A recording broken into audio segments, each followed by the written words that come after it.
5-day online faculty development program on recent trends in world of photonics, organized by RNS Institute of Technology. So now we have a talk by Dr. Mandeep Singh on nanophotonic devices. So it's my first job is to introduce the speaker for this session. Dr. Mandeep Singh is currently working as assistant professor in the Department of Electronics and Communication Engineering, National Institute of Technology, Karnataka, Surathkal. He is a visiting scientist at IISc Bangalore. He received his PhD in nanophotonic devices and sensor from IIT Roorkee in 2018. He is working in the area of microwave photonics, integrated optics, nanophotonics, plasmonics, fiber optic sensor, FPG, fiber Bragg rating design, fabrication, and characterization. So I welcome you, sir, for our FDP program. Over to you, sir. Okay, thanks, sir, for the introduction, and good morning to all the participants. So in this session, I will focus on the advances in nanophotonic devices. So I have divided this session into basically 3 parts. First hour I will devote for the theory, and then 30 minutes I will devote for the simulation modeling, where I will discuss the steps for single slot structure, dual slot structure, and also I will show the modeling step for the dual slot ring resonator. And last 30 minutes I have kept for the question and answer session. So this is the outline of my presentation. So I will start with the basics of nanophotonics. Then we will study metal optics in metal insulator metal waveguide nanostructures, followed by sub-wavelength mode theory. And after that, we'll focus on permittivity chart. And then we will see various methods for the excitation of surface plasmon polytron, followed by various applications of nanophotonics, its advantages. And in the last, I will show you the references. So let's start with the basics of this nanophotonics. Nanophotonics or nano-optics is the study of the behavior of light on nanometer scale. So basically, due to the disadvantages of the current of fiber optics, that is diffraction limit, this branch of science is growing rapidly. So it is basically a branch of optics, optical engineering, and the nanotechnology. So it is often involves metal dielectric based components. So this metal dielectric word is very important here for the design of any nanostructure, because if you have some idea that if you have metal that is shown by this shaded line, and we need dielectric also. So whenever the light fall on these nanostructures, due to the, if you know that dielectric have positive permittivity and the metals have negative permittivity. So whenever light fall on this arrangement, positive negative clouds will fall, and there is propagation of the surface wave on these structures. So this type of structures basically overcome the problem of diffraction limit of the fiber optics, because we cannot go beyond some micrometer dimensions there. But in nanophotonics, with these surface waves, we can design nanometer scales nanostructures that I will discuss in the next slides.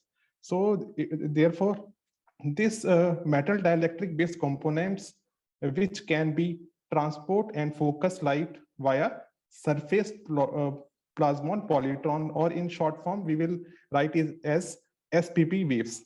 And the next important point is wavelength band.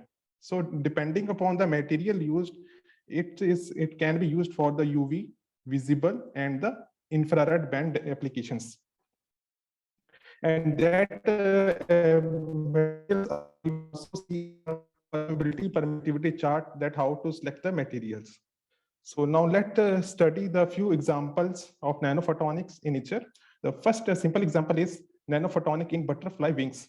So as due to the natural photonic crystal phenomena, the shape of this fiber, that butterfly is look like this, like photonic crystals. And second example is nanophotonic in peacock feathers.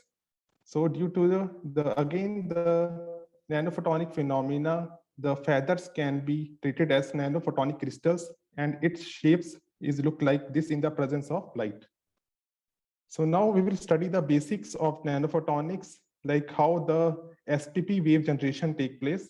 So I have again taken the simple structure that is figure number A, and here you can see I have taken a dielectric with permittivity epsilon 1, and there is metal with permittivity epsilon 2. So whenever the light fall on these nanostructures, as I told, this positive negative clouds will form, and there is generation of surface wave.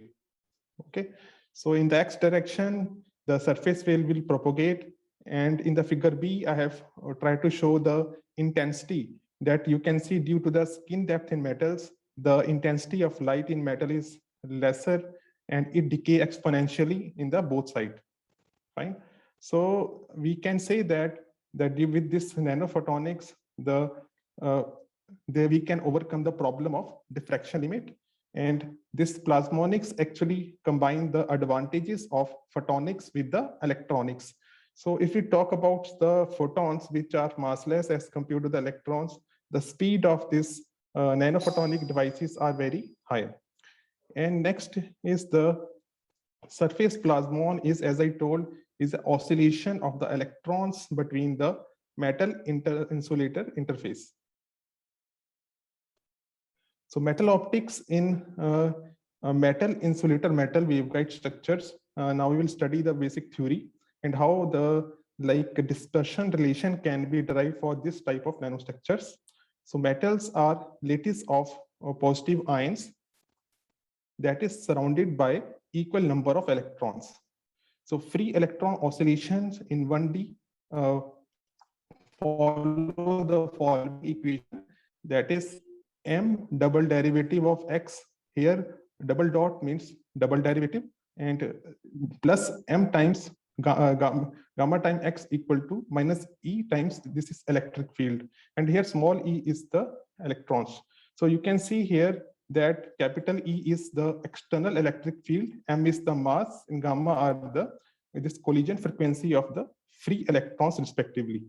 And here the relation of this epsilon m is generally known as Drude relation, and it is related to the plasma frequency of the metals. And here I have also written this omega p is the plasma frequency. So now we will study the sub-wavelength mode theory and what are the modes that are supported by this nanostructure. So as we now know, the SPP is a coherent electromagnetic waves which obey Maxwell equations. And we have to assume that the wave is propagating in the x direction and it satisfies the Helmholtz equation that is given by this equation 1. That is gamma square E plus K square E equal to 0. And if we solve this wave equation, and again we will get two types of polarization or modes in the waveguide, that is TM polarization or E modes, or TE polarization or H modes.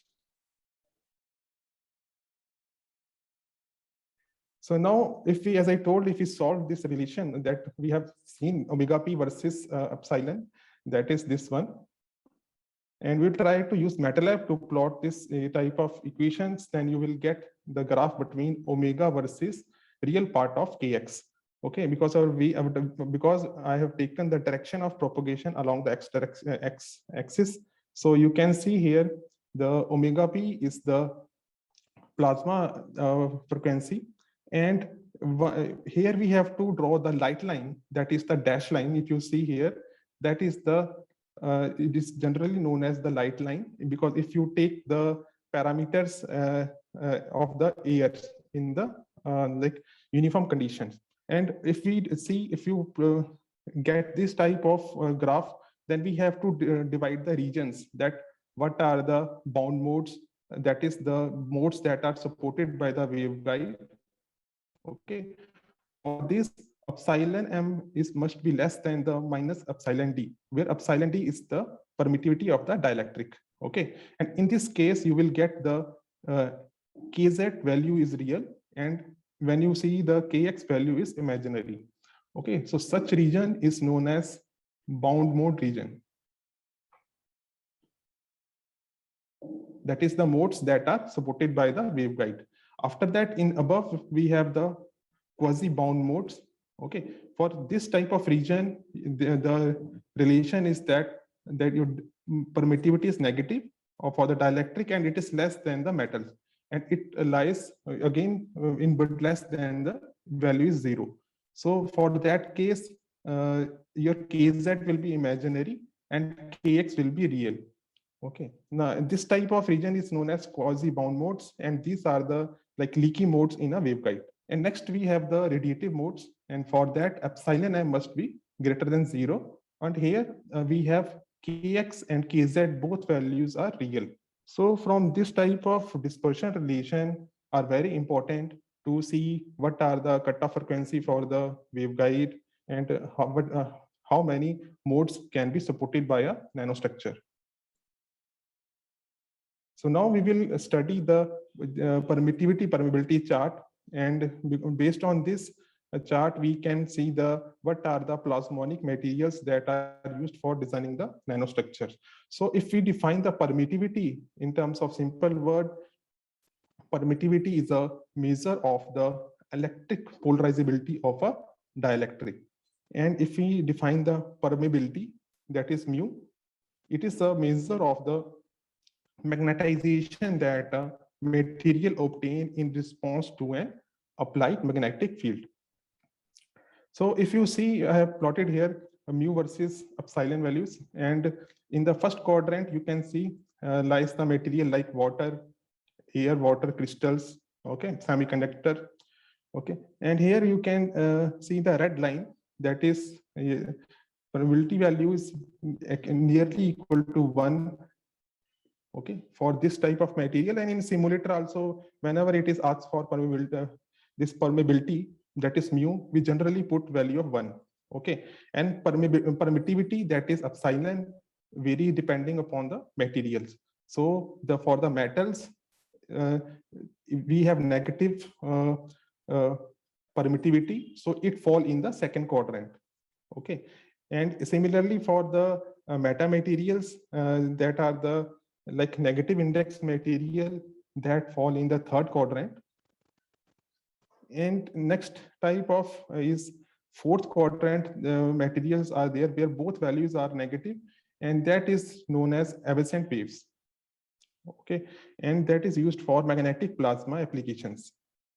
So now I hope you have now the basics of this permittivity chart theory. And for plasmonics, as I told, we generally use the metal dielectric types of nanostructures, and if metals are generally fall in the second quadrant.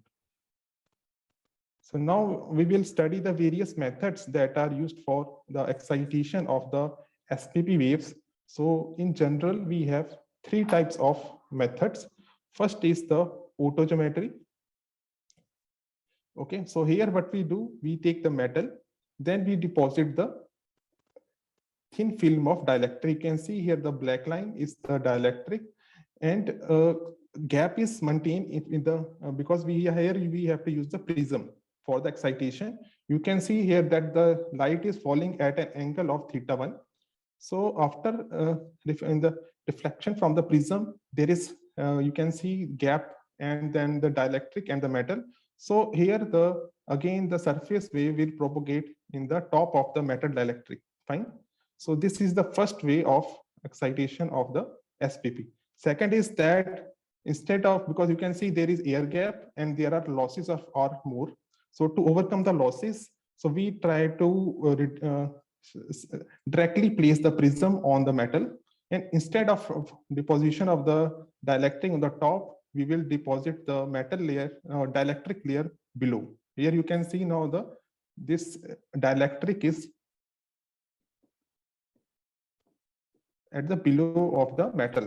So whenever again the light fall at angle θ1, so now there is no air gap. So the efficiency of this second method, that is the KR geometry, is higher as compared to the auto geometry. And third way of excitation of the SPP is through the use of grating. So grating is, you can see here, the structure is used where we have used the comb-like structure. And suppose this is air medium or this is the metal. So grating is, you can see here, the refractive index variation is there.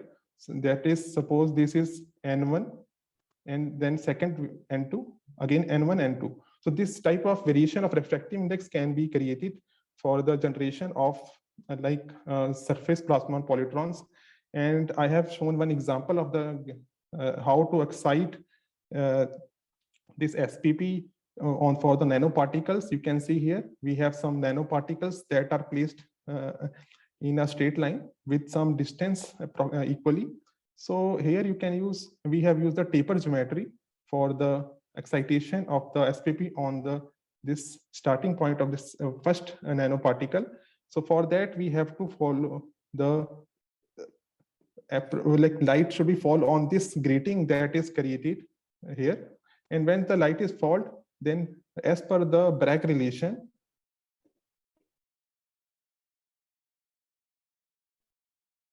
a particular wavelength can be excited here.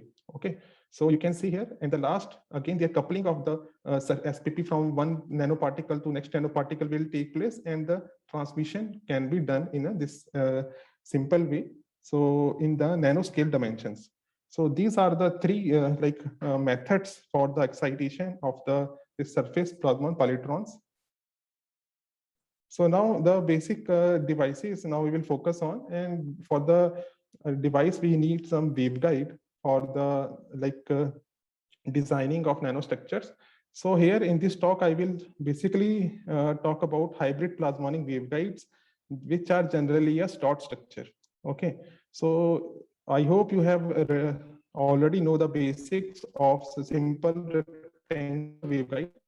Or here because the limitation of the rectangular waveguide is that the propagation length are very small. Okay, so one example is dielectric loaded waveguides. So to improve the propagation length, and also if we talk about CMOS fabrication step, so this type of waveguides are generally used now, that is single slot hybrid plasmonic waveguide. And the key benefit is that this provide large confinement, longer propagation length, and CMOS compatibility. And the materials that we use is that we need metal. Here I have used the silver. Then there is slot. And in the top we have silicon. So in figure B is the simulated result of basically electric field plot. And this is again done at the 1550 nanometer wavelength. Okay, so this is extracted using COMSOL software, and here the various application you can see here. The mode propagation is in the slot region for these waveguides. Okay, so the slot height is generally taken in between 20 nanometer to you can take it by 80 nanometer. So in this simulation, I have used the height of slot as 50 nanometer.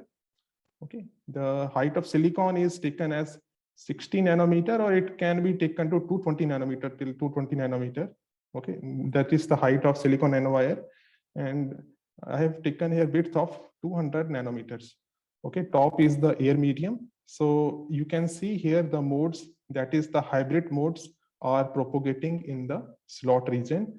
And the applications of this hybrid plasmonic waveguide are like it is used for the design of nanonic devices, biosensing applications, and the optical interconnects. And one more important thing about this waveguide is that this waveguide supports generally TM modes. Okay, so TE modes will not propagate in this type of structures. So whenever you try to simulate in your simulator, always use the fundamental TM modes. like that is TM11 for the 3D structures. So now we will study the applications of this nanophotonics. As I told, we will focus on the devices and basically on the modulators and the switches. Okay, that how we can do this type of switching in the nanometer scale. So second part will be focus on the on-chip refractive index based optical sensors, and few more examples are that this can be used for the solar cells and the plasmonic antennas. So now let's study these applications, first two applications one by one. So first, I will start with the on-chip modulator. And as I told that now, as per the current CMOS technology, so single chip comprise of thousands of transistors. Okay, so basically what is the difficulty is the integration of the like big components like Mach Zehnder modulators that are available in the micrometer dimensions. Okay, MZIs in the fiber optics, but same can be designed in the here in the nanophotonics using some like phenomena, and that optical modulators are CMOS compatible also. So this is the main benefit of this nanoscale design of on-chip modulators. And many groups try to overcome this problem by introducing like silicon ring modulators or electro-absorption modulators. So and the various phenomena that are used for its design are like some are using thermo-optic effect, electro-optic effect, and electro-absorption effects. Okay, so these are the key like phenomena for the switching. So if you talk about now the first structure, that is again based on the Mach Zehnder plasmonic modulator, you can see in this figure that is the SEM image of the Mach Zehnder based plasmonic modulator, that this is divided into three regions. Okay, first region is the launching. You can see here blue color line is used for the launching here, and some gap is maintained here so that it is coupling can take place to the this modulator configuration. So second is the first region is known as, again, you can see the ground pads are there. Okay, so second is the island is created, so where the complete that main Mach Zehnder modulator geometry is placed there. That is the region 2. And again region 3 is the output. We can see here in this position again coupling from the output port to this blue region, that is the output waveguide, take place. So in these three parts, all the switching take place. Fine.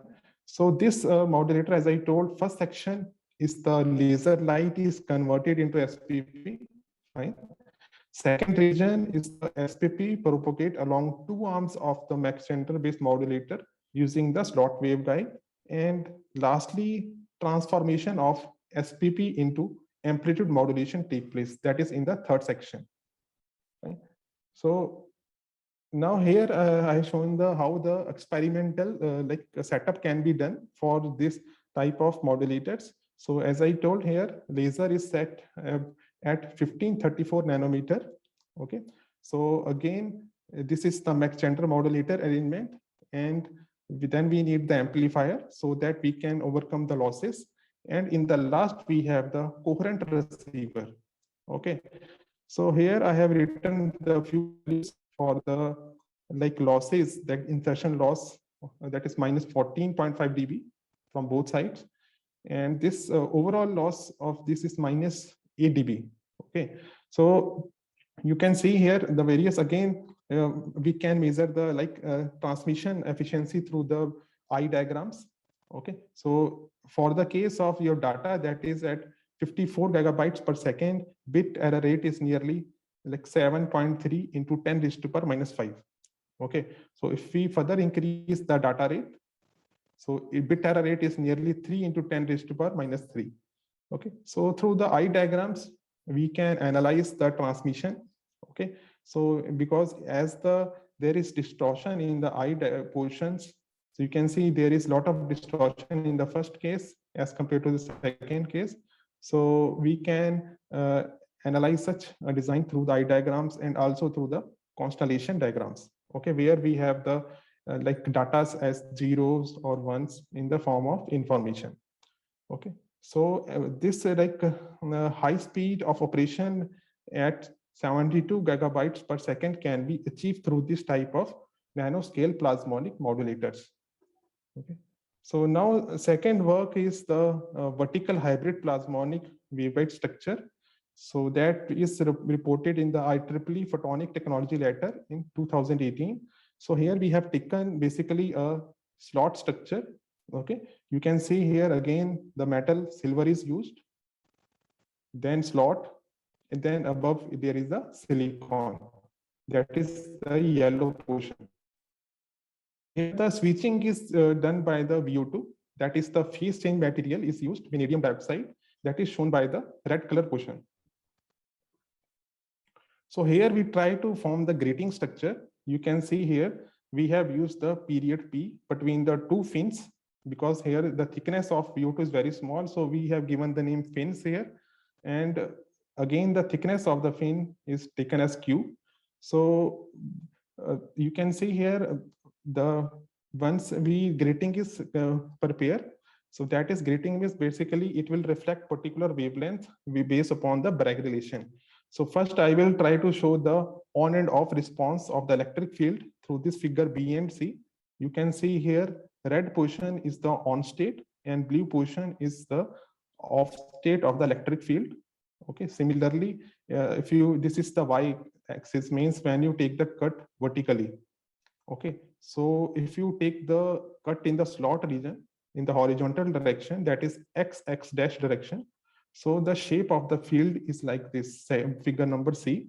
So you can see here the on state is nearly 9 into 10 raised to power 4 volt per meter, whereas in the off state it reduced to nearly to the 3 into 10 raised to power 4 volt per meter. Right? So now I will show here the basics of the dispersion relation and that how the Bragg grating relation can be done. So here you can see here that this equation number 1 is the dispersion relation for the metal dielectric air-like structure. Because if you see here, we have metal, okay, that is the silver, then dielectric is the complete region, and above is the air. So we have to solve this equation 1, okay, so that we can obtain the again the dispersion relation N effective can be calculated, and through N effective we have to put here the respective values. Okay, so now once the you get all the N effective values, you can put here and simulate using some software like COMSOL or numerical ANSYS. So here I have used the COMSOL multiphysics, that is the finite element method based approach is used here. So you can see when the VO2 like is used at like temperature of 300 Kelvin, because it is a phase change material as per the temperature is applied.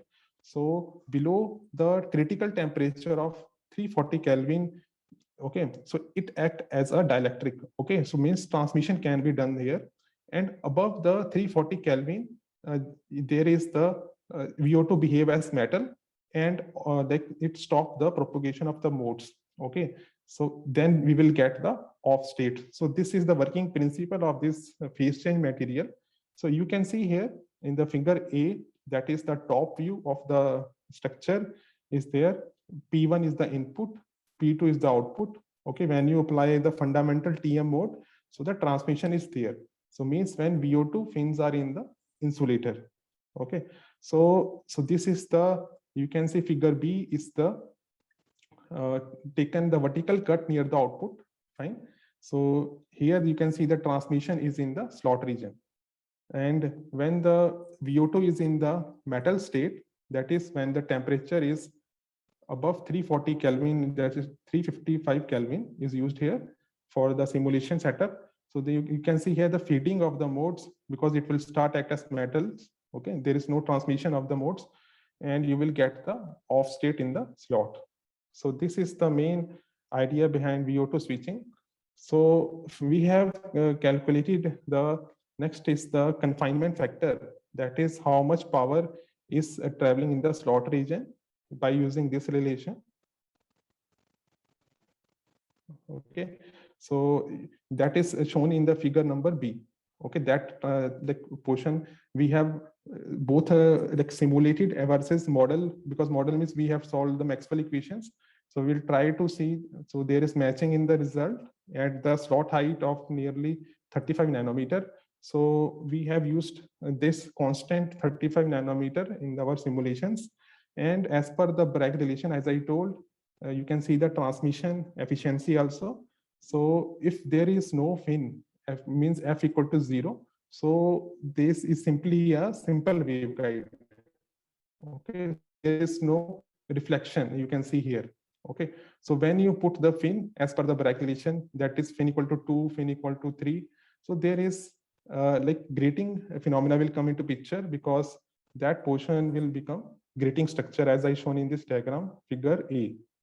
Okay, so such structures can be used, as I told. Tunability can also be controlled by this type of structures. Okay, so at you can see that 1.55 micrometer, so there is no reflection. So we have performed the simulations at 1.55 micrometer, and here extinction ratio of 11.14 dB is achieved. Okay. So now we will study another phenomena, that is using the Franz-Caldish effect. So this we have reported in Optical Engineering journal, SPI. So here we will try to do the switching using the interference effect. Okay, here the structure like metal, insulator, then silicon, then insulator, then metal is used. And in short form, it is known as I insulator, then silicon SIM, means MISIM type of structures can be used for this type of design of nanophotonic switches. Okay, so you can see here the tapering is used because the transmission waveguide are very small in thickness. It is nearly 100 nanometer. So you cannot launch light in 100 nanometer. So you have to use the tapered structure, okay, where this W1 is nearly 500 nanometer. Okay, so later on, as per your design, I have taken in my modeling nearly 500 nanometer again for that this region, and 500 for the tapering. And overall tapering can be, then we can say that it is nearly 1000 nanometer. Okay, so this launching you have to create for the of the modes. Okay, so now here the mode, this PC is used port, that is the control port is used, because we have to launch the light so that it can intersect the launching light, so that some interference phenomena can be take place in this region. Okay, that is instructive or destructive interference that you have studied, that you might know. So you can see in figure B and C, I have this is the on state, that is figure number A is the on state, where there is constructive interference is used.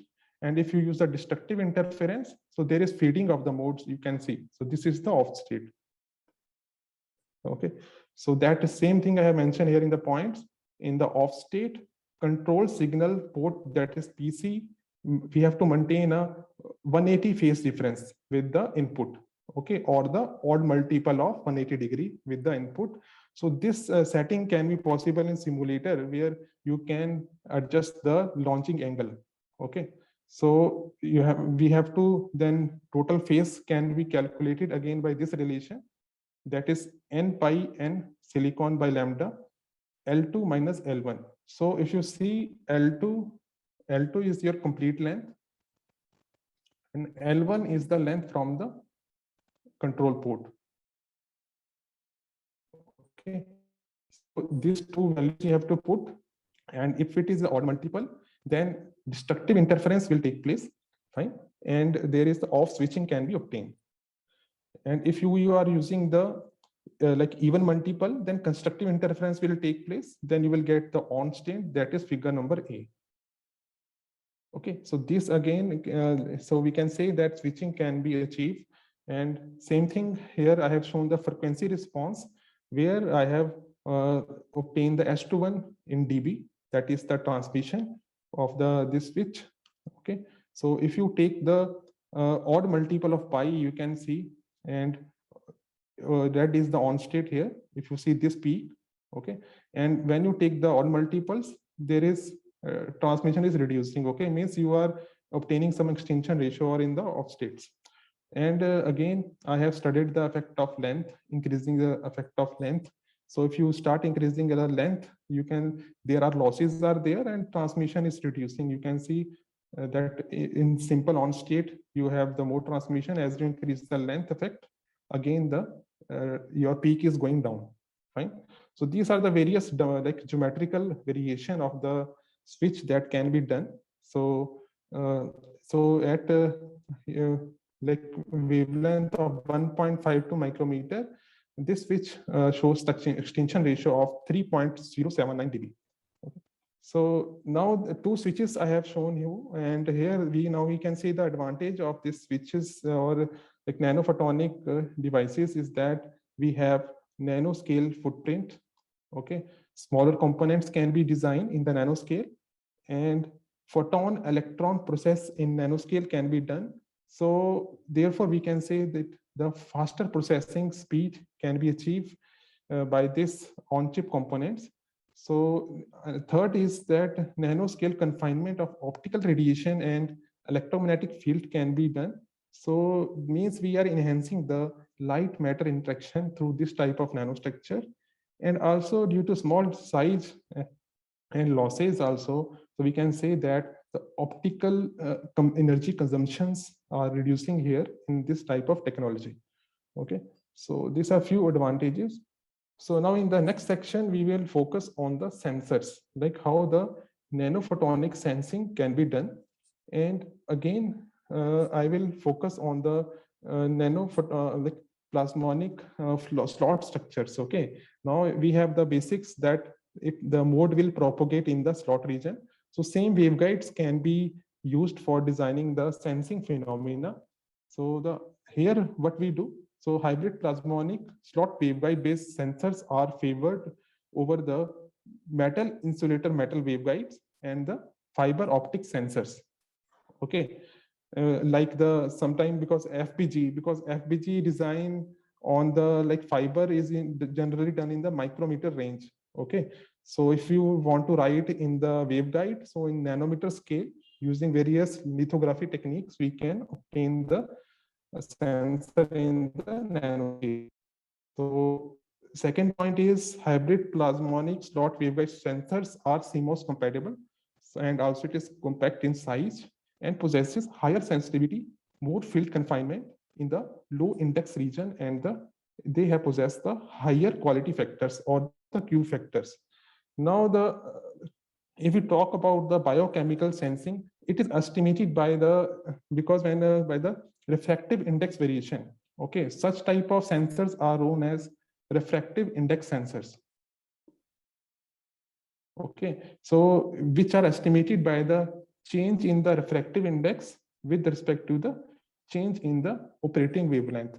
And the sensitivity of these sensors can be improved by incorporating metal nanoparticles, or we can also use like 2D materials. Okay, so such structures I will discuss in this talk. So first I will discuss the hybrid plasmonic aperture waveguide based methanol sensors, and this is reported in IEEE Sensor Journal in 2019. So here we have taken the 4-port device. Okay, it is where we have used this aperture. Okay, because P1 is the input port. You can see here again it is a slot structure. We have used the substrate, then we have the silicon, then this is slot structure SiO2, then we have the metal gold, then again slot structure, and then we have the porous silicon.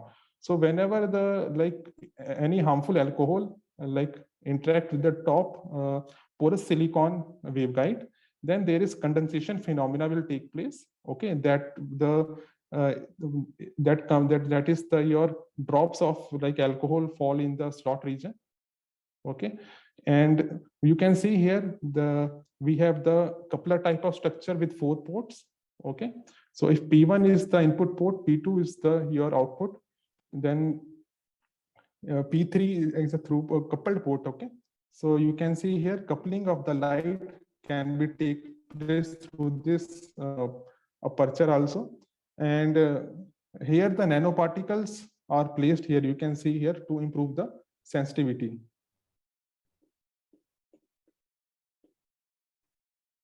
So the basically nano rings are used because inside the rings you can see we can fill the porous silicon, and the droplets can be interact in this inside the rings, and the refractive index of the ring will change. Okay, that will help you improving the sensitivity. So now first I will start with again which modules we have used, like which model we have used. So for this type of simulation, semiconductor optoelectronic module of COMSOL multiphysics can be used, that we have followed in this paper. And the relative permittivity of gold and bulk silicon are described by their Drude models.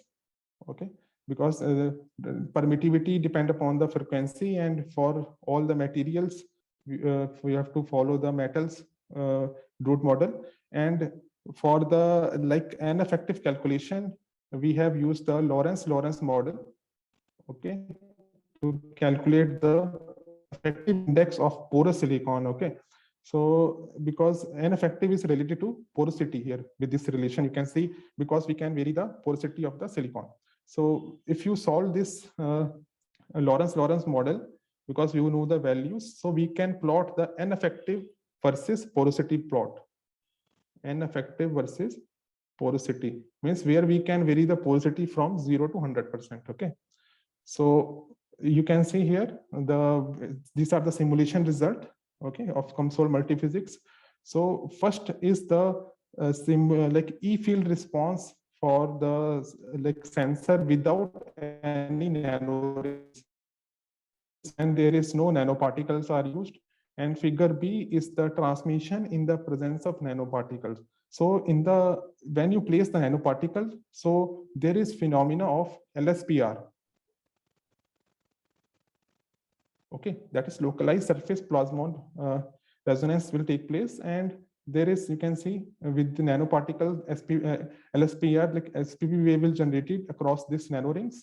And again, with coupling, we can improve the transmission and the sensitivity of such sensors. And this region is the circular aperture.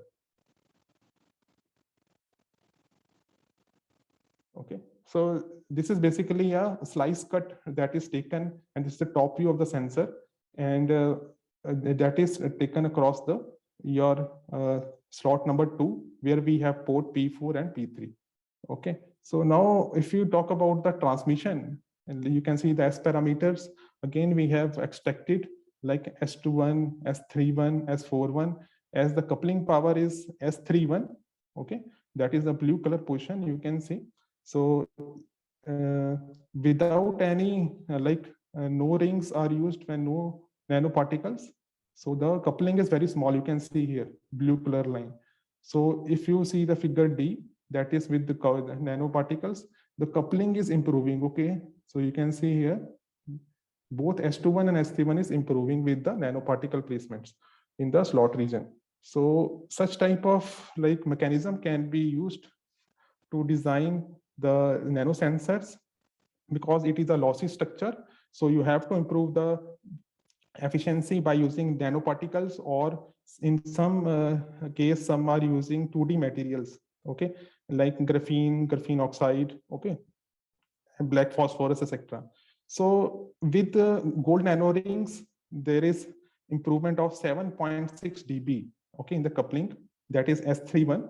And also the coupling power, overall coupling power, if we talk about, it is minus 4.79 dB, and the isolation power, that is S41, is minus 10.78 dB.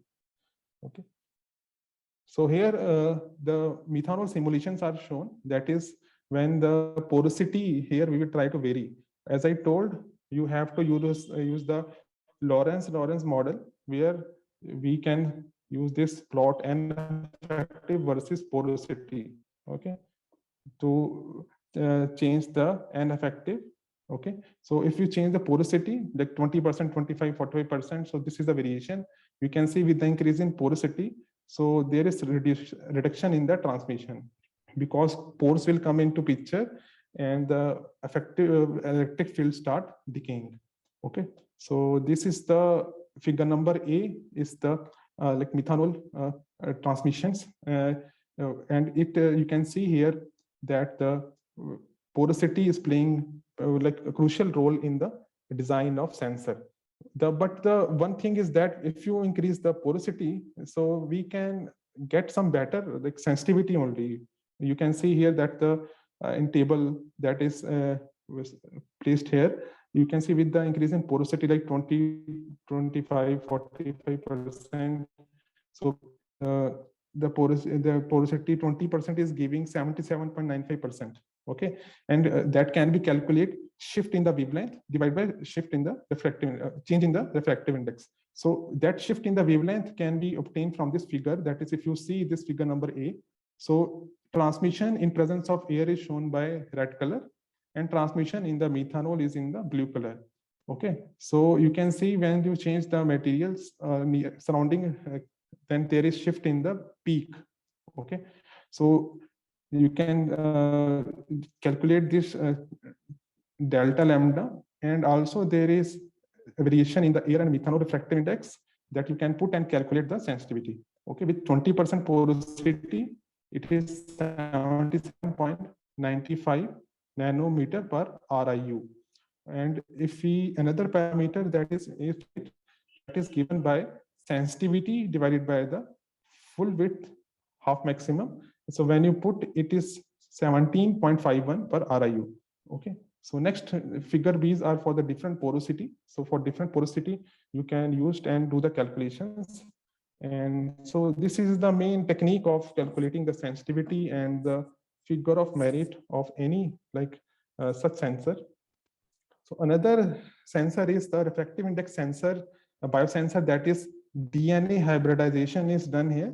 And for this sensor, you can see here two silicon like waveguides and that are placed nearby with small gap. Okay. So here again, this yellow region is the gold. Okay, then you have to use the link. You can see the silicons waveguide, and this is also a silicon. And also what we do here, you can see we have to use the DNA, and for the DNA we will use the linker, that is the gray line, so that the DNA can stick to the this your sensing waveguide, that is a silicon. Fine. So here this SiO2, that is the substrate, is used here, over which this such nanostructure can be designed. And here this you can see here the single and dual resonating structures are used here, because you can see here that waveguides can be created. But here we have to main target is to sense the ssDNA and dsDNA that have a different refractive index. Okay, we have to put that different values of both ss and dsDNA that are present in the water, and see the behavior of this transmission using COMSOL multiphysics. Again, the sensitivity formula of change in wavelength over refractive index variation you have to use for the calculation of sensitivity. Okay, so now I will show the simulation result, that again effective index theory you have to use here for the calculation of change in N effective. Okay, because you know the value of ssDNA, then dsDNA, and by subtracting these two, you will get this N effective. Okay, so this response is as between the N effective and the slot width. Fine. So once you know these values, you can go for the simulation. As I told, we can use that waveguide that I shown here in figure number A. Okay, now we will try to construct like single resonating structure and the dual resonating structure, because here you can see here we have the single slot, single cavity is created. Okay, here with the help of two waveguides, dual cavity is created, so it is a dual cavity type of nanostructure. So here again, the input, this is the input port. Here you can see this is the input port and this is the output port. And now we will analyze this efficiency of single slot and dual slot. So if you see this, the simulation result with the single resonating cavity, you can see here we have the single resonating cavity. Okay, so this is the transmission. Okay, so here you can see the resonating wavelength, and it resonate at 1535.7 nanometer. Okay, so that is, you can see the figure number B is the resonating structure here. No output is there because it resonate at this wavelength. And figure number A, that is 1360 nanometer. So transmission can be done here. So transmission is done in this figure number A. Okay, so such type of modeling can be done using this hybrid plasmonic type of nanostructures. Accordingly, ssDNA, you have to put the values, and dsDNA. Fine. Next is the again the dual resonating cavity structure that can be done again simulations. You can see here now we have dual cavity here. Fine. And this structure resonate nearly at 1558.6 nanometer. Okay, so that is figure number B is the resonance. Okay, and figure A is the transmissions that is taken at 1382.4 nanometer, like nearby this portion. Okay, so if you do this 3D simulation of same structure, and this structure shows the highest sensitivity of 1890.4 nanometer per RIU single slot, and it is 1370 nanometer per RIU with the two slots. So you can see as the cavities are increasing, losses are more and the sensitivity are reducing. So with minimum cavity structures, the sensitivity is higher. Okay. So now I will summarize this sensing talk based on these advantages. And the various key advantages are that it is CMOS compatible, and also on-chip label-free sensing can be done. Okay, so here in this structure, you can see here we are using only the linker. Okay, so such type of, you can see here the that is the gray color. Only linkers are used. Okay, means no like costly chemicals are used, and such type of sensing is known as label-free sensing. Okay, and also we have seen it shows high sensitivity, low limit of detection, low crosstalk, strong detection multiplex complexity, high stability, immunity to electromagnetic interference, and it has small size, and its cost is low because of CMOS fabrication steps. Okay, so these are the key advantages of this type of nanostructure. And now I will discuss the various challenges for the design of this nanophotonic sensor. First challenge is due to small structure, we have this type of structures have limited sensitivity. Okay, because if suppose you are increasing the cavities, as I told, there is limitation of the sensitivity. So another is that nanofabrication of photonic sensor is very difficult, and also it is very costly, and losses in resonance based sensor design is more because energy is transferred in terms of heat here, and the instrument for nanophotonic effects are much bigger, and as I told, it are more costly. And also disturbance in the close surroundings of the nanostructure affect its operation. And the last challenge is stability in the excitation methods to initiate surface plasmon polytrons. Okay, so these are the few challenges in the nanophotonic sensor fabrication, and these are the references that I have used. Okay, so now I will show you the modeling steps, as I told, for the single slot. Okay, so now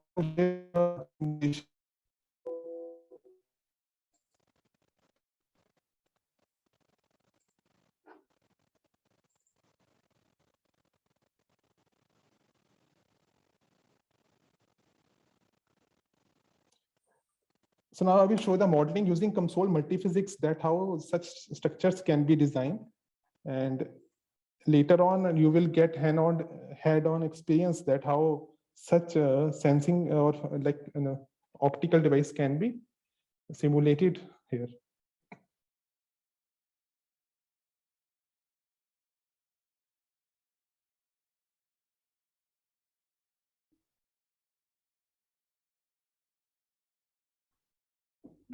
So I think this screen is visible, or No, sir.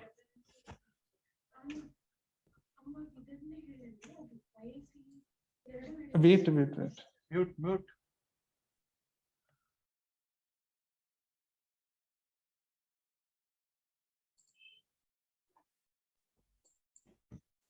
So now it is visible, or No, sir.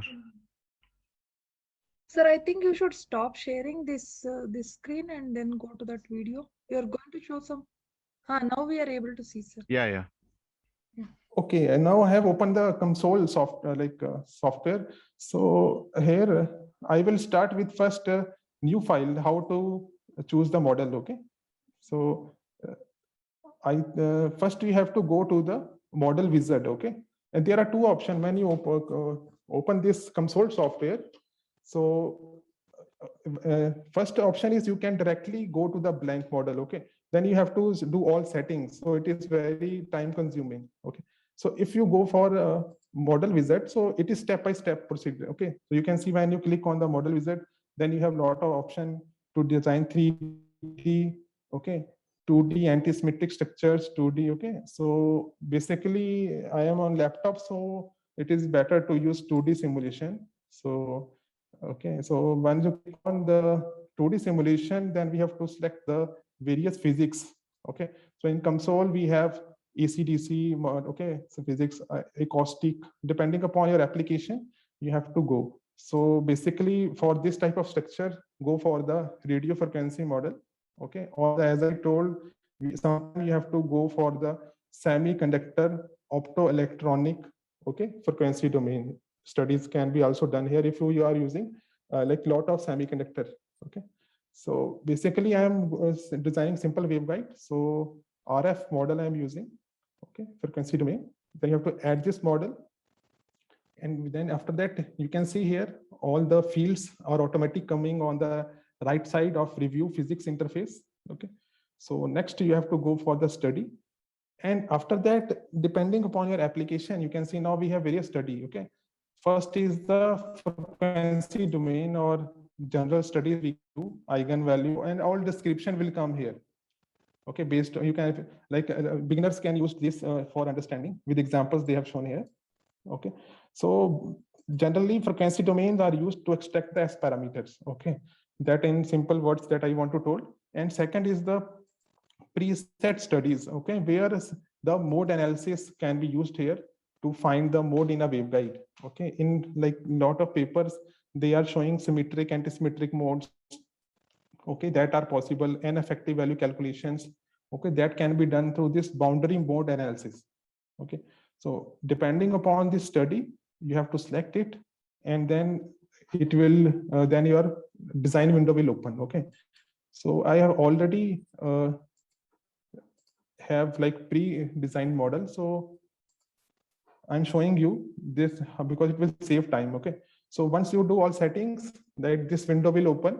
Okay, so you can see on the left side, so first we have components. Okay, so here you can define some definitions or like uniform, like some variables you can define here. Okay, so for design part. And second is your geometry. So because this type of hybrid plasmonic waveguide are basically a rectangular structure. Fine, so here you can see various rectangles are there. Sometimes you need some circular waveguides also. You can right click, and as per your like application, you can select whether circle is to draw ellipse, rectangle, square. Fine, anything you can design. You can also use some circular arcs, okay, as per your design. So once you do, you have to add that like geometries, because as per my requirement, I can show you by color also. So this is the substrate SiO2. Okay, generally that we have used in this waveguide. Then we have like for metal. So this is the metal portion. Okay, then we have the slot region for the slot waveguide type of structure, and in the top is for the silicon.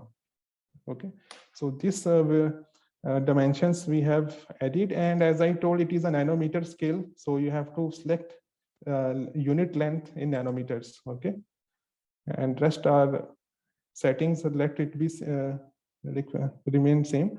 So after geometry, next task is to select the materials. Okay, so you can see here we have the material library, so you can add the materials from the top also you can select, or from the left side also you can select. Okay, so as I told, we need silicon. Okay, so I have put the relative permittivity values, okay, for silicon here. Electrical conductivity, okay, permeability values I have put here, you can see in this portion. So top setting is done for silicon, and next is slot region and the substrate. Okay, so you have to do all this setting. You have to put the values of permittivity values, permeability values, conductivity. Okay, and after that copper is used here for the simulation because it is CMOS compatible. Okay, here, so this is a metal region. So you can see hybrid plasmonic waveguide structure is complete here, metal, then SiO2 slot and silicon. So once you do metal setting, then the model that we have used, that is the RF module. Okay, so that will come into picture here. In the left side, you can see where wave equations are there. Fine. So now it will select the way how it is solving the Maxwell equation. Okay, it is taking the relative permittivity from the materials. Okay, so that are automatic setting in the console. Okay, so you can see here. So next is the perfect electric conductor, because all the boundaries will be perfect boundaries. Okay, so this boundary condition is again automatic now in the recent version of COMSOL 5.6. Okay. So initial values that you have to define, and here this is again automatic setting, no need to do here. So important is meshing here. Okay, now you have to use the mesh to divide your geometry into small parts. That is finite element method calculation. Okay, so depending upon the material used, so there are physics control mesh. Okay, and there are user control mesh. So if you use the physics control mesh, so automatic meshing can be done here by the COMSOL. So because when you run this build all, and if it is possible to do meshing, then there is no error. Okay, sometime if you are using complex geometry, so if it is not able to mesh it, then error will generate. Okay, then you have to go for user control mesh, and then you have to see whether error is there. Then you have to divide the geometry into other, it is triangles are there now. Then we have to go for some hexagons or some other geometry so that we can divide the geometry appropriately. Right. So next is the study. So as I told, we have to go for the mode calculations. Okay, and here you have to enter the frequency. Okay, in which the modes have to calculate it in the second region. Okay, and next is the desired number of modes. Okay, here I have written 40 because it is not that in 10 modes you can find your bound modes. So sometime you have to go for 50 or 60 also, depending upon your structure. Okay, and once you do all the setting, that is frequency and number of mode calculation. So now you have to run this model, go for the compute. Okay, so when you click on compute, so the simulation will start, and the progress you can see in the below green line. Okay, so once the simulation is done, so you have to go for the result. Okay, so in the result section, you can see here the surface plots can be plotted here, because you again have to right click, and various plots that you want to generate, you have to select surface plot or the arrow surface waves. Okay, so line contours plot or different like options are there. So for simplicity, I have taken the surface plot so that we can find the fundamental modes in the waveguide. So you can see here we have Ex is X is the base and vertical axis is the Y. So the tangential component in this now waveguide is EY. Okay, so here I have written the EMW is the way of writing the electromagnetic model. Okay, so this is the again already defined, and that you can select from this arrow. Green red arrow is there. Then you have to go for the electromagnetic model. So you can see a lot of things you can calculate through this surface plot. Okay, so you can calculate the currents, charges, electric city displacement, electric field, nor okay, so all different polarization also can be calculated. Okay, all these are the various parameters, the displacement factors. Okay, so moreover, the if you want to go for energy and power, that can also be calculated. Total electric field, energy, total magnetic energy. Okay, and also the power flow. Okay, that in all, like individual directions like X, Y, Z, that components you can calculate, and also the heating and losses can be also you can analyze here through electromagnetic power loss density. Okay, total power density, dissipation energy can also be, and resistive losses in a waveguide. Okay, so when you click automatic, the relation of expression will come here. So as I told, we have to go for the tangential component calculation in the volt per meter. Okay, so again, you can select the unit. Okay, so I'm using the standard unit volt per meter. So that will come here. And now next is to find the modes. Okay, so once you can see 40 modes is calculated here, and you can see the values as per the N effective. Okay, so these are the 40 modes that is calculated through the simulation. Now our task is to find the dominant mode. Okay, so as I told, dominant mode propagate in the slot region. Okay, so now you have to select this next button, and you have to start from the first result, then go one by one. So this, if you see, this is again not a dominant mode because here we have positive negative plots. Okay, so complete negative we have to search, or complete positive as per the scale. So one by one you have to go. Now you can see this mode is a propagating mode. Okay, and corresponding effective mode index is also written at the top as per the calculation by the software. It is 1.65 minus 0.04 times I. Okay, so this is the scale. So now I will show you how you can change the color of this scales also. So in this range button also, suppose you have some dim color modes, so you can drag this scales also. So okay, to adjust the visibility, you can improve the visibility of the waveguide. So again, we have different types of colors like spectrum.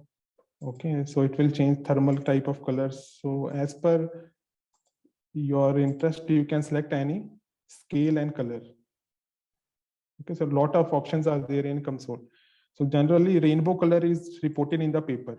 So I am using this only. Okay, so this is the way of extracting the dominant mode in a waveguide. So you can see here that now how to export the result.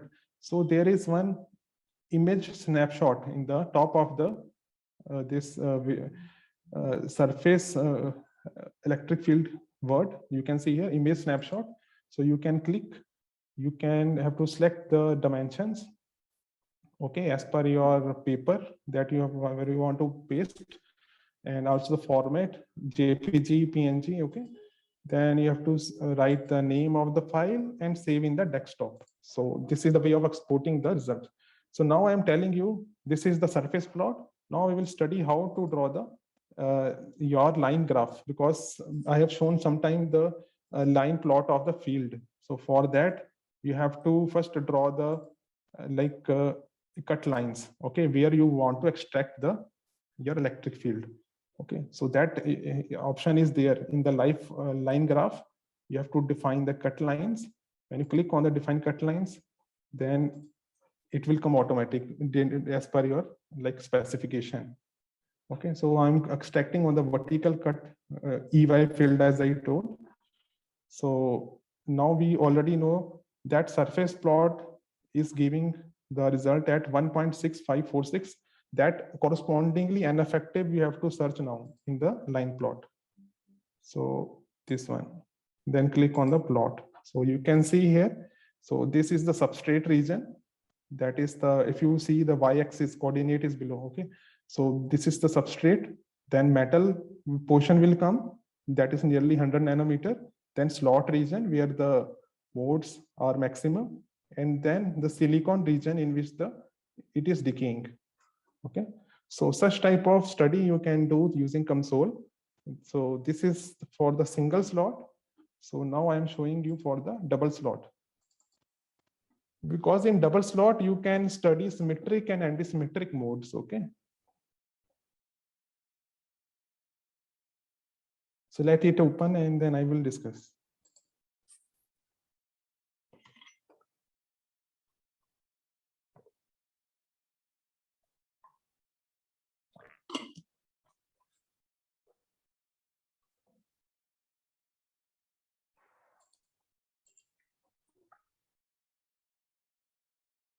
So dual slot window is visible or I have to change? No, sir, it's not visible. Okay, wait, then I have to change.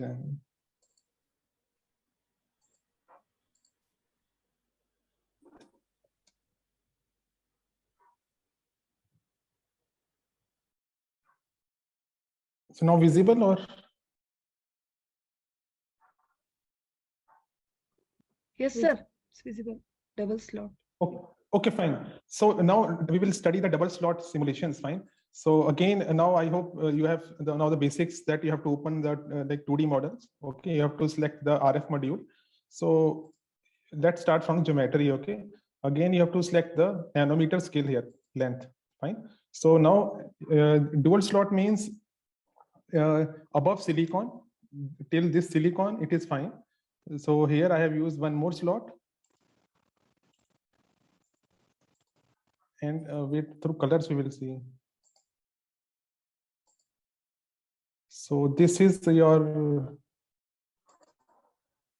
substrate. Okay, so as I told, we have used the metal copper. Okay, then this is the first slot, then silicon, right? Then this is the additional slot, and above the top we have to put the metal. Okay, so this is the way of putting this stack of rectangles. Okay, so next, as I told, your task will be to select the materials. Okay, so again, as I told, this is a silicon in between the two slots. Then we have SiO2. SiO2, that is below is substrate and two are the slots. And then we have use the metal as the copper. So now you can see above also we have metal, then slot and silicon. So metal, slot, silicon, as I told, it is a hybrid structure. Okay, from the top side also, from the bottom side also. So this waveguide, we can say that it is a hybrid plasmonic dual slot waveguide. Fine. So now next is target is to study the that RF module frequency domain type of analysis, and we will calculate the modes here. Okay, and as I told, this is the initial automatic setting by the COMSOL. So in this portion, there is no need of doing anything.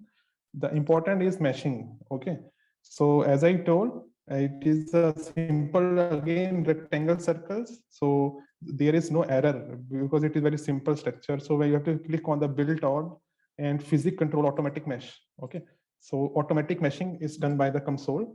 So you can see here. So if there is error, then again you have to go for the user control meshing, and then you have to see instead of these triangles, what type of geometry can be used for the to overcome the error. So if this is clear, then you have to go to the next section, that is the study. Okay, So in this study, again, you have to go for the mode analysis. Okay, you have to put the frequency across which you have to calculate the modes, and then you have to put the number of modes that you have, because it is not a fixed. Sometimes it come under 20, 40, depend upon the structure.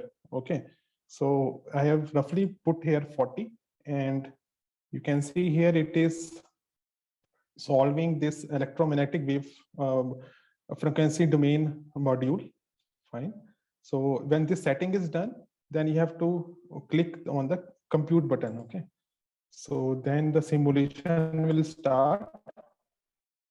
You can observe green portion on the right side below.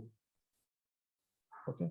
So after the simulation, again, you have to go for the electric field so that we can plot the surface plots. Again, you can right click and see we can plot a lot of things like contour plots. Okay. Then surface arrow surfaces. Okay. So line plots, everything like we can do the study here. So I am taking simple surface plot. And again, EY, that is tangential component, I am calculating here. And you have to do again, see 40 mode calculation is already done here in this portion. So we have to again go from the first case. Okay, from the first, see it is not a dominating mode. Then you have to click on the next button and see where the mode are propagating in the slot. So again, this is not a dominant because again there is mixture of modes. Okay, we have to find complete dominant mode, that is first mode. So you can see here 2.7066 minus 0.04 I times n effective it is given. So it is giving you the anti-symmetric mode. Okay, so you can see in the scale it is one that is across the positive side, and blue region is along the negative side scale. So it is a positive negative. So it is an anti-symmetric mode. Okay, so means this calculation of anti-symmetric is done, and now we have to go for the symmetric mode calculation. So in the next mode, as I click, it is both are negatives. Okay, you can see both are across minus 30 volt per meter. Okay. So this is the symmetric mode. So now let's try to find on the positive side if it is there.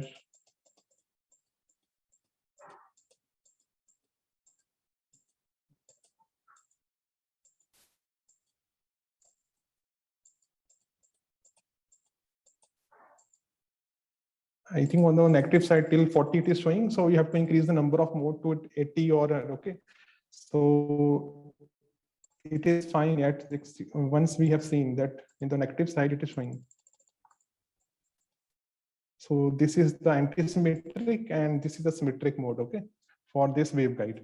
And near that wavelength that we have put at 1.55 micrometer. Okay, so next task is again same. So that is we have to calculate the line plot for this type of structure. And again, that line plot you can add from the results. Okay, in the top there are results. Okay, then select 1D plot. So automatic this will come in this section, and you have to right click and then go for the line graph. So when you click on the line graph, so this section will come. Again, you have to put this expression. You can select here. Go for the electromagnetic wave. Then select the from the electric. You have to go the electric field. Okay. So you can select instead of normal, you have to go for the component wise this X, Y, Z. Fine. So I have selected the EY. So double click, it will come EY. Then you have to select for the unit selection. Then you can select various unit as per your value. If it is small value, then select standard unit volt per meter. Else kilovolt or microvolt that you can select as per the values that is showing on bar scale. So this is, you can see here, this is the result for the this is for the anti-symmetric mode. Okay, so that is nearly at, I think you have to select the N effective value first. It is 2.70. So correspondingly, you have to select here 2.70 here, this one. So it is anti-symmetric. So it is symmetric, but on the negative side. So if you want to plot on the positive side, you have to write the absolute value. So same thing you can done here and do plot. So now it coming on the positive side. Okay. So such type of mode calculations for the hybrid waveguide or some different sensor you can do, because that sensing material you have to add on from material section. You have to go to the material, then add material from the library or the blank material of the sensing, that ssDNA or dsDNA, that you have to add the values of the material here and do simulation in the for the mode calculation. Okay. So now you know the values, understand how the modes propagate in single slot and double slot. So I am showing you one application of ring resonator. Okay, because from there you now know the what is frequency response analysis. Okay, frequency, because you now have to calculate the S parameters that you cannot calculate through this mode analysis module. You have to go for the frequency mode domain. Okay. So that I'm showing you one more example. That is the last example. And from there, we will calculate the S parameter. So wait, it is opening. Huh?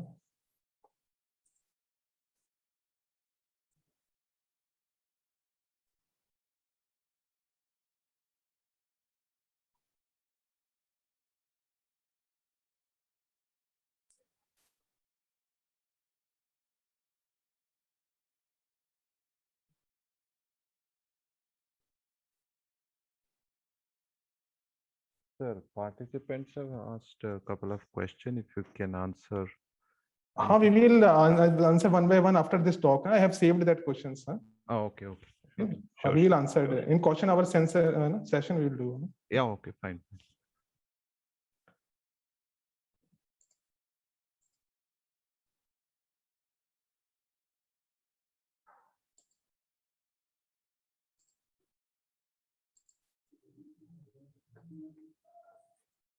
So I have shared this dual ring resonator design. So is it visible or? It's visible, sir. Okay. Okay, fine. So now we have the understanding of single slot propagation as well as double slot. So with the double slot, I have designed this aperture coupled, okay, ring resonator. So you can see here it is rings are aperture coupled here. Okay, both rings are there. And I am not, because I have placed grating in between the rings. So don't go for the grating. Simply observe that there are two rings. Okay, we have the 4 ports, and that we have to design using COMSOL multiphysics. Okay, so what we have to do here, we have to use this frequency domain now study instead of mode analysis. Boundary mode, we have to select their frequency domain analysis. Okay, so that we can calculate the S parameter and we will study its transmission. So again, we have to start from the geometry. Okay, so you can see here with colors, I will try to show if it is possible, because it is designed in different version. So I think colors are not showing. So you can see you have to draw the circles first, because here we need circle. Okay, 2 circles for the ring. Okay, then various rectangles you have to select, because there are launching ports are there. Okay, main waveguides are there.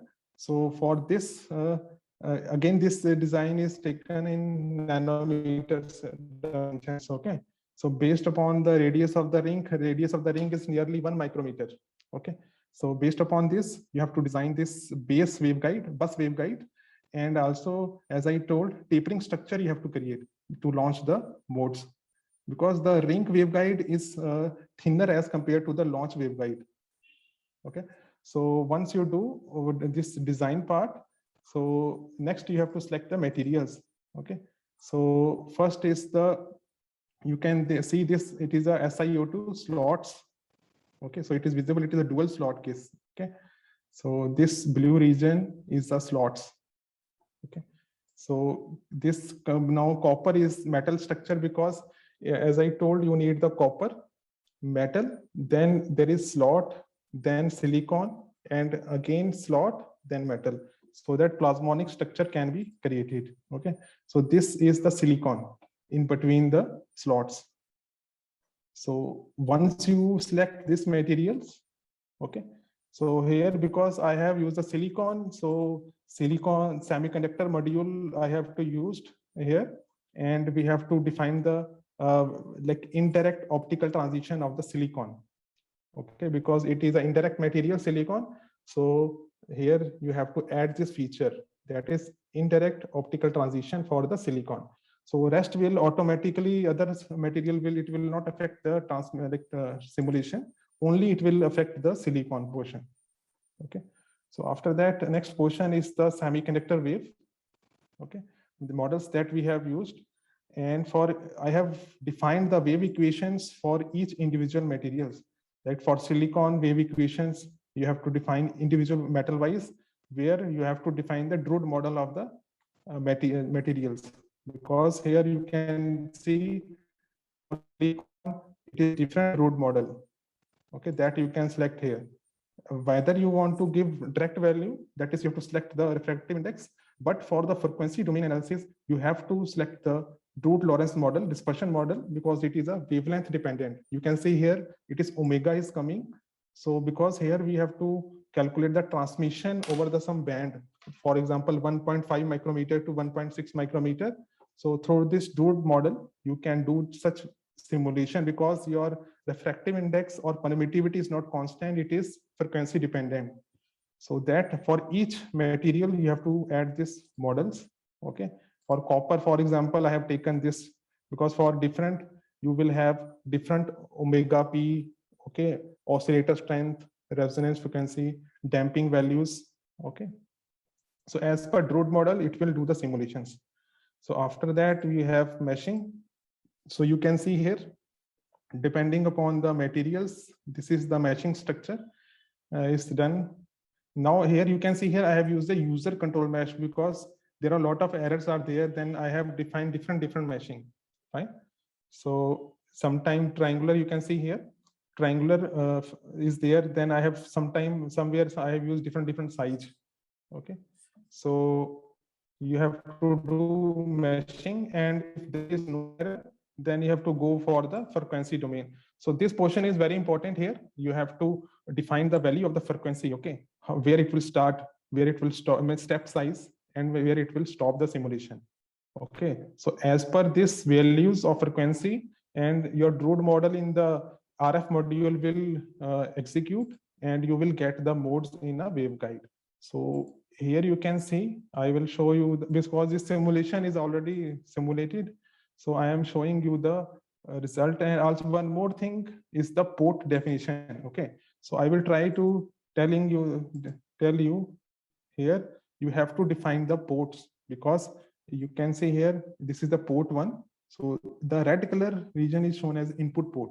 You can see we are giving the input in this first port. Okay, so this is the launching port, port 1, then port 2, then port 3.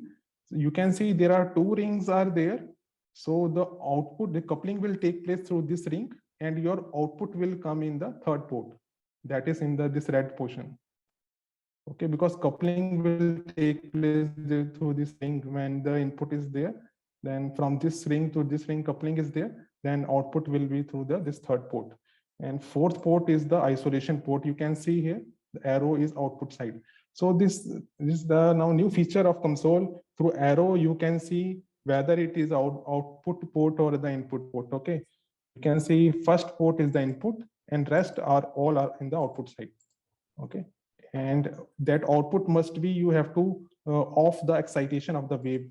Okay, for the off ports, you have to select the off state, and for the input port, your excitation must be on. And I have given some like microwatt, 1 microwatt power input. Okay, and TM mode, as I told, fundamental mode in hybrid mode is TM. So you can select the mode, then mode number, that is in 2D simulation, mode number is generally 1. That is fundamental mode. In 3D simulation, so you have to define that fundamental, that's dominant mode, that is TM11. Okay. So this is the way where you can control the phase of the launching mode. Because in my control, like interference switch, I have told it must be 180 out of phase. So you can change the phase of a launching port through this mode phase. Okay. So this is the port setting. So once you do everything, and if there is no error till meshing, so you have to simulate using compute button, and you will get the electric fields. Okay. So now you can see the P1 the modes are launching here, and it is coupling is taking place in the ring, and it will going to the output side. So, and if you want the S parameter, that is I have calculated here. You can see S11, S21, S31, S41, all parameters can be calculated through this command. That is, you have to right click again. Okay, then again go for the line global plot first. Now in this case, you have to go for global plot. Okay, so once it will come, window will open. Then you have again to select this green red expression that you will get. You can see here two modes, two modules we have used. Okay, electro RF module and semiconductor. So different properties you can calculate. Okay. Now we have to go for the, as I told, global parameters. Okay. Then you have to go for the ports, and then S parameter. You can calculate simple S parameter values as well as S parameter in dB. Okay. Fine. So once you do this select, because we need dB transmission.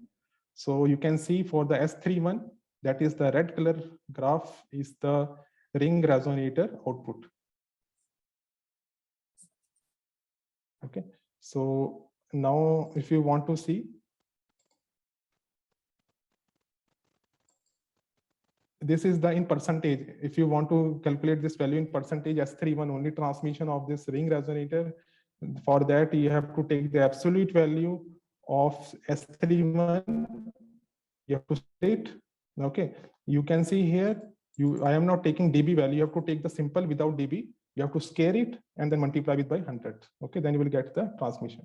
So such calculation you can do in console. You can analyze various nanostructures through the RF and mode analysis module of this finite element method based software. Okay, so now we will go for question and hour session. So thanks to all for this talk. Okay, so this material I have till share with you. Huh? So I'm stop sharing. Okay. Participants can now ask questions. So a couple of questions are already there in the chat. You can start with that. First question is it possible to extract the dispersion and effective area curve from this tool? So dispersion, no, you have to use the MATLAB software. Huh? You have to simulate that expression in MATLAB only. And effective area calculations, and effective can be calculated until now that I have done. Effective area cannot be calculated. Huh? Next question is, sir, please show how to calculate the confinement factor. Again, confinement factor is you have to first extract the line plot value of E field. Okay, then you have to use different software, that is the Origin. If you have Origin for line plots, okay, Origin lab, there you have to do integration. The formula is written in the paper that you have to do the integration of the slot position over the integration of the whole slot waveguide. So means line plot value you have to extract from the console. Integration operation you have to do in the Origin software. Okay, any other questions? So it depends upon the modules, like if you want to purchase RF and this, so it will, because we have purchased from nearly 4 lakhs. Okay, now for new version it is increased to 4.8 lakh, nearly 5 lakh. Okay, So as the number of module will increase, your cost of software will start increasing. So for this RF calculation, you will get at 4.8 lakhs maximum. Sir, what is the maximum range of the frequency? Up to what range we can do? So there, I'm telling you, maximum it depends upon the materials that are using. Okay, in which the suppose silicon are active in the IR region. So IR band you can simulate. Okay. I have used 1.55 micrometer because the telecommunication wavelength that are all materials you cannot use because aluminium is not active here. Okay, aluminium is active in 1100 nanometer nearby. Okay, so This porosity, what you are telling, sir, porosity should be, can we optimize this, or is it necessary to optimize this value? the porous structure generally used for sensing, so you can optimize during fabrication only. Okay. Okay, sir. Thank you. Okay. Okay, good afternoon, sir. Good afternoon. Yeah, I just wanted to know what you mean by extinction ratio. In one of your slide, you had given the value 11.4 dB at Extinction ratio 1.55. is basically the on-off ratio of a switch. Okay, or in other word, it is modulation depth. If you have heard about modulation depth. Yeah. Okay, so it is basically on-off switch. I mean, how much it is taking time for on and off. Right? Okay, and one more question, sir. Sometimes back you were talking about single cavity resonators and double cavity resonators, and you said that the losses are more in cavity based sensor. Since the losses are more and the sensitivity is less, what are the other benefits so that we can think of working on cavity based resonators? So cavity means, as I told, more the cavity you are creating, it will start resonate. More resonance is there and more heating effect is there. Okay. So try to go for less number of resonance structures, maximum 2 at least. Dual ring, as lot of people you have seen, it is going for dual ring only, or maximum 3 rings. Okay. So more number of resonance, more number of heating, more number of radiation. So it will affect your operation also. Okay. And one more thing, sometimes back you were using gold and silver for the waveguide, hybrid plasmonic waveguide. Why it is silver and gold? Because we know silver is more oxidized compared to gold. Because that materials are generally depending upon, again, if you are using like CMOS fabrication, we are not using gold, it is costly also, so we are using copper there, right? So based upon your design structure, you can use as per your also the project cost that you have. Okay, so you can purchase. So there is as per depend upon application only. Okay, and one more thing, sir, last question. How the light when it travels through the gold layer, how actually it behaves? Because we have seen some structure where there is a coating of gold layer. It is I already shown in my first slide, it is decaying in the metal side, skin depth.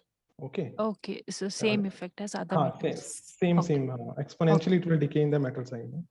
Okay. Thank you, sir. Fine. Sir, I had one question. You said Sure. that instead of gold, you're using copper, no, sir? At these high frequencies, will the copper not be lossy kind of structure? No, copper means we are giving only the base side. Again, the design is important. Okay.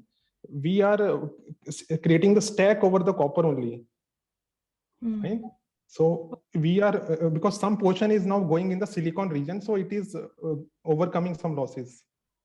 So it is a hybrid type of structure only. Therefore, it is a hybrid we are using. So okay, sir. Single copper you will use, then it is lossy. Okay. So dual slot structure therefore created so that we can, above the copper, we can do the transmission. Right? There's one more question in chat. Is there any open source equivalent of COMSOL? There is OptiFTD. So I am writing the chat box. So, but the way of solving is different. Okay. free software is available. It is from the OptiWave company. Huh? Any other question? In free software, there are some limitation. You cannot do all the type of calculations. Fine. You can only see the transmission. You can there are limited operation in the open source software. So this is the way. But you can get some picture that how the LSPR phenomena is taking place in the some circular nanoparticles. Okay, there are some plasmonic waveguide examples are there. Okay, so understanding you can start from the OptiFTD. Hello, sir. Hello. Right. I have a question. It's a basic question. In optogeometry structure, hello. Hello, Anthony.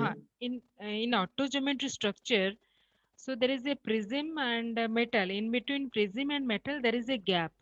Right, right.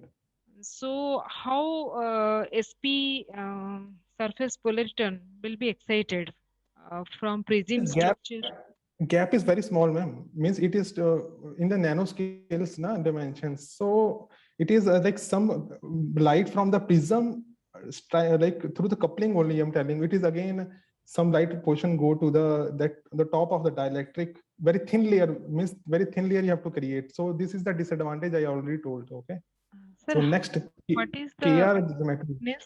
What is the value of that thickness of the air?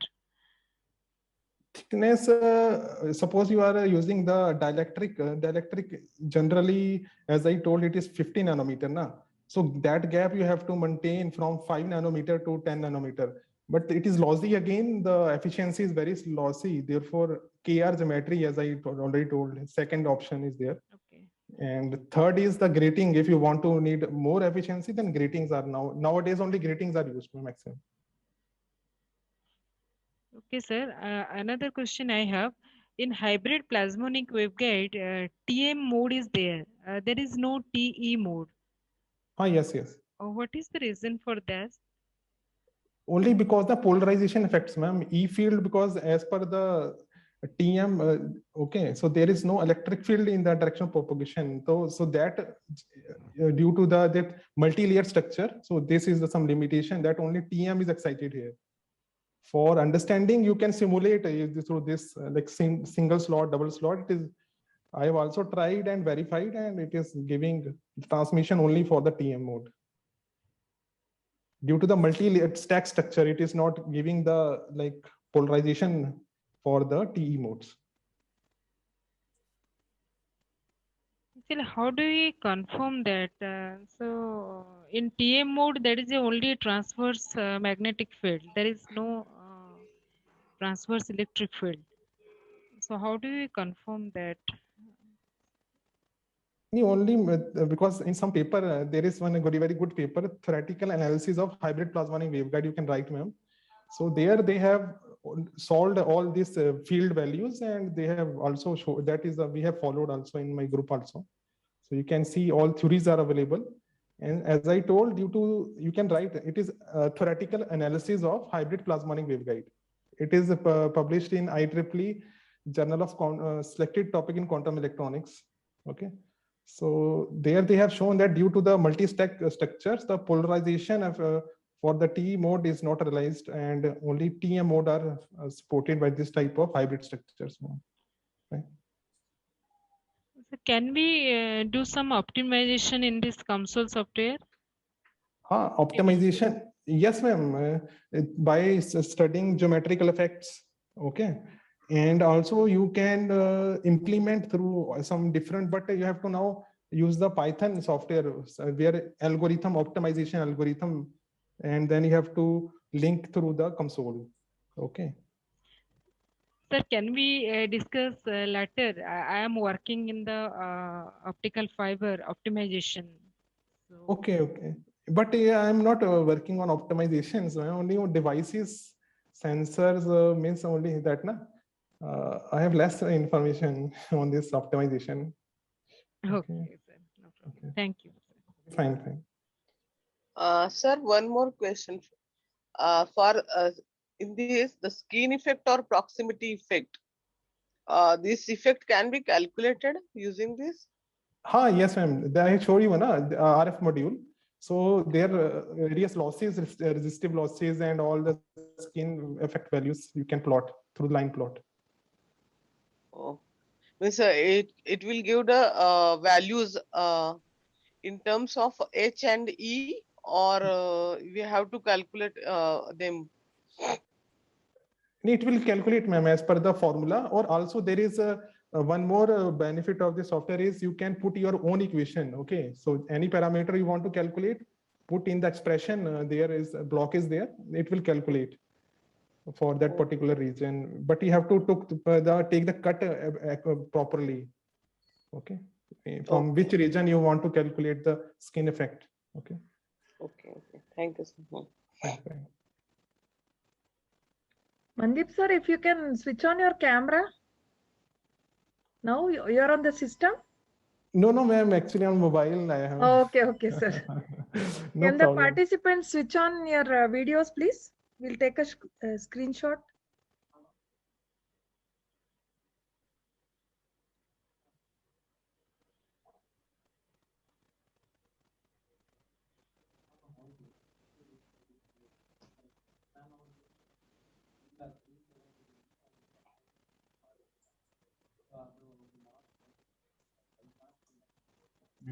Mute.